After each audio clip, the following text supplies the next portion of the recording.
Welcome to the Schiele Museum Farm. It is currently early August and we have a lot growing on out here. So much of our spring stuff has been cleared out for over a month now. We took that all out in end of June and we're slowly going to start transitioning into autumn plants. What you're going to see mostly today is all summer plants. So this plant around me and before me is called hyssop. So this is a native mint to North America. And one way that you can tell that a plant is in the mint family is if it has square stems. All mints are excellent for pollinators, so this pollinator plant itself can support around 20 to 30 different pollinators that I've seen here at the Schiele Museum. Anything from bumblebees, honeybees, hoverflies, and butterflies. So all kinds of different pollinators. So these beautiful plants I have beside of me are Helianthus annuus, or common sunflowers. So these plants are actually kind of garden pests. So they actually make a compound through their roots that kills other plants and slows them down. So they're really good at taking care of themselves. And they've also been used to bioaccumulate heavy metals and poisons. So they're all around a really interesting crop and a really beautiful crop that also make really great flowers and snacks. Another wonderful member of the sunflower family is Tithonia, or Mexican sunflower. This plant is adored by monarch butterflies, especially as they're migrating. So you plant it and grow it the same way as you would regular sunflowers.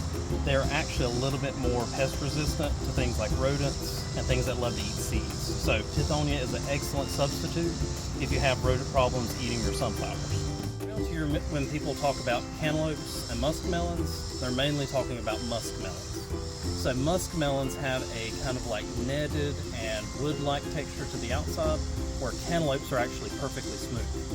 So muskmelons have a really sweet, warm smell, and they can come in orange and they can come in green on the inside, sometimes called honeydew. And here in the North Carolina Piedmont, we can actually get 2 rounds of cantaloupes. So you can start them early in the summer, around May, and then again in around June, July.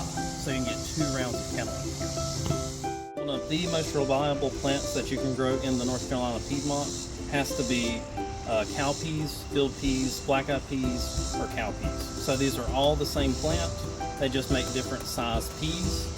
So you can use them like green beans, they take the heat, and they bear over a very long season.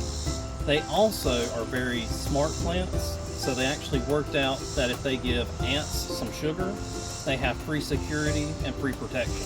So the ants will come, hang around the plants, they'll drink the nectar off of the non-flower nectar pieces, and then those ants will help protect the plant and keep other insects away. So here on the farm, our figs are in full swing. We have LSU purple figs, a very sweet, almost peach nectar-like flavor fig.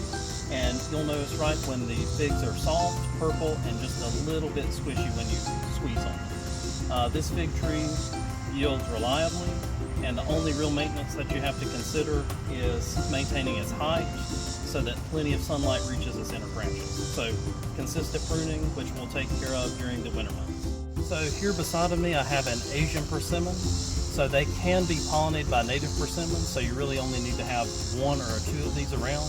These make gigantic, non-tart, non-sour persimmons that you eat during the autumn, and they hold their fruit for a long time. So it looks like a beautiful, small tree with lots of little golden to orange fruits on it. So I'll pull one down now. This tree's only around 4 years old, and we're already starting to get our first persimmons. I wanted to thank the Gaston County Farm Bureau for all of their support. All of the gardens, all of the plants, all of the animals out here, and the wonderful agricultural educational content that they provide is only made possible by them. So thank you.